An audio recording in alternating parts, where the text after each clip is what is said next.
পিনাকিদা উনি একটু বেশি বেশি কথা বলতেছে।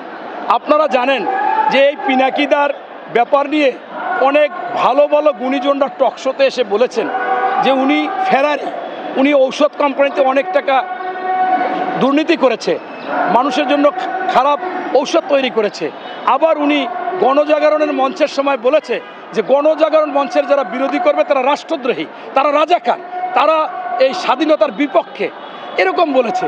আবার এখনও আপনারা দেখবেন যে এই আন্দোলনের শুরু থেকে বিভিন্ন সময় বিভিন্ন কিছু চেঞ্জ করে। আমার মনে হচ্ছে যে উনি একটা কিছু কিছু লোকের মধ্যে চিন্তা ভাবনা থাকে যে পিছনে কি বললাম ওটা আমি মনে রাখবো না, সামনে ওনার মাথার মধ্যে সামনে যা বাজে সেইটাই বলে, পিছনের কথা চিন্তা করে না। কিন্তু দুঃখজনক হলো আপনারা যারা সাংবাদিক বা জনগণ ওই পিছনের কথা তো টেনে আনেন, তখন উনি একটু লজ্জা পায়। তারপরও ওনার সবচেয়ে এটা একটা ইনকাম সোর্স, ওনার যে পেজে ইনকাম হয়, এই ইনকামটার জন্য উনি চিন্তা করে যে আমি কোন কথাটা বললে জনগণ খাবে, পাবলিক খাবে, আমার বিজ্ঞাপন হবে, আমি কিছু ভালো টাকা পয়সা পাবো।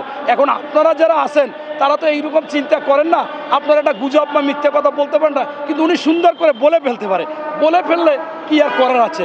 তাই আমি মনে করতেছি যে আমাদের এই করেন না, আপনারা একটা গুজব বা মিথ্যে কথা বলতে পারেন না, কিন্তু উনি সুন্দর করে বলে ফেলতে পারে।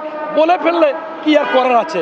তাই আমি মনে করতেছি যে আমাদের এই পিনাকিদা সামনের দিকে তাকাই কথা বলতেছে, এতে আমি কিছু মনে করতেছি না। ওনার যদি কিছু সুবিধা হয়, ওনার যদি কিছু আয় হয়, তবে জনগণকে বুঝতে হবে যে কোনটা সত্য, কোনটা মিথ্যা এবং কোনটা উনি জনপ্রিয়তা অর্জনের জন্য দিয়েছেন।